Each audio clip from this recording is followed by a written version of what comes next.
Welcome to the Bayview. Today we are talking about something very specific with Dr. Autry, but I want to get to that in a minute. First, we want to welcome you all with a toast of our mimosas. Dr. Autry, welcome to the show. Thank you. Okay, we have a surprise for you. Okay. Because there's something really important that we want to talk about. Awesome. Can you fix this? Yes. We're talking about rhinoplasty today. Yes. Everybody knows about, obviously, that's nose jobs. Right. Now, the interesting thing that we talked about is that there's a season for the reason to get rhinoplasty. Absolutely.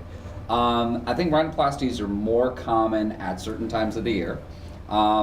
If you really take a look at who's getting rhinoplasties, I'd say the majority of people who are getting rhinoplasties are younger individuals for the most part. So summer is a big time because they're off from school and off from college, you got summer break, things like that. So that's kind of a big season for rhinoplasty. Another time is probably around winter break. That becomes kind of the second little peak that we see. And when you say younger people, how young can you be? Because obviously your face is going to grow and it's probably different for men and women. That's a great question. I really do need to see the patient. So for women, we'll probably not younger than about 14, 15, and for guys, probably not younger than about 17, 18. Now, the exception to those rules is, let's say you have a young girl who's 10, 11, and the nose is on the side of her face, and she just can't breathe at all, then you got to do something a little sooner than that. But in generality speaking, that's kind of the general gestalt for age groups. What are other reasons why someone would get a nose job besides for cosmetic reasons? Can't breathe, snoring at night, and those are kind of the main things. Snoring at night. And they do help a little bit with allergies as well. I have to say the nose has never been an issue for me. I mean, I've had, You have a small, cute nose, that's the why. eyes done, but I've never even thought about the nose, so I must be happy with it. Well, it's kind of one of these things. It's very interesting that you say that because there's these two groups of people. So people who would like their nose done, that's all they see. So it's kind of one of those things. And you can roll your eyes at me, but here's the thing.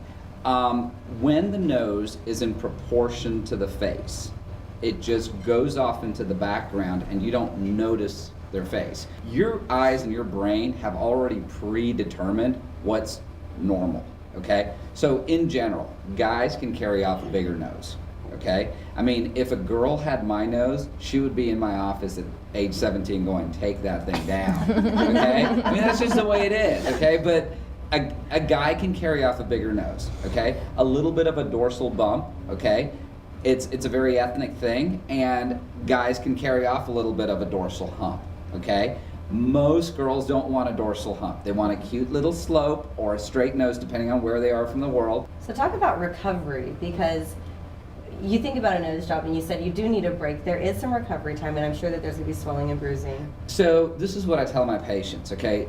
You getting back to work is completely dependent on one factor, which is vanity. That is what dictates you coming back to work. You'd be surprised, but a nose job does not hurt. Like, very few patients after a nose job take pain pills. What it feels like, and I've had nasal surgery, so I can speak firsthand from what it feels like. It doesn't hurt unless you sit there and jack with it. But if you leave it alone, what you feel like is it just feels like the worst sinus infection of your life. It's hard to breathe through your nose.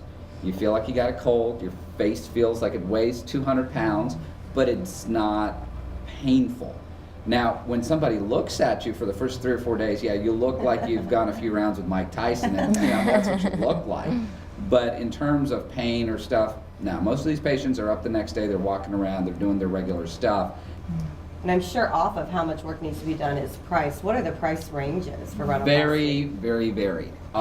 So I can kind of give you the generalized norms. So probably you can start at about 5,000 to 6,000, and the roof's the limit. I would say in my practice, roughly in the ballpark of anywhere from 5 to about 9,000 to 10,000, depending on if it's a revision, doing really complicated work, things like that. A portion of it may be covered under insurance, and that's just dependent on a person-to-person thing, on depending on how much symptomology they have, what type of insurance policy they have, deductibles, yada, yada, yada. I mean, there's a lot of factors that go into it. Well, thank you so much, Dr. Othry, for visiting with us. No problem. I know we all learned a lot more that, thank goodness, that this isn't where our start off point is. And I'm sure we could get the hair removed too. Yeah. Anyways, we want to give you a toast. Well, thank you for so being much. our expert. Yeah. Thank And make you. sure to visit Author and Associates for all of your plastic surgery questions and needs.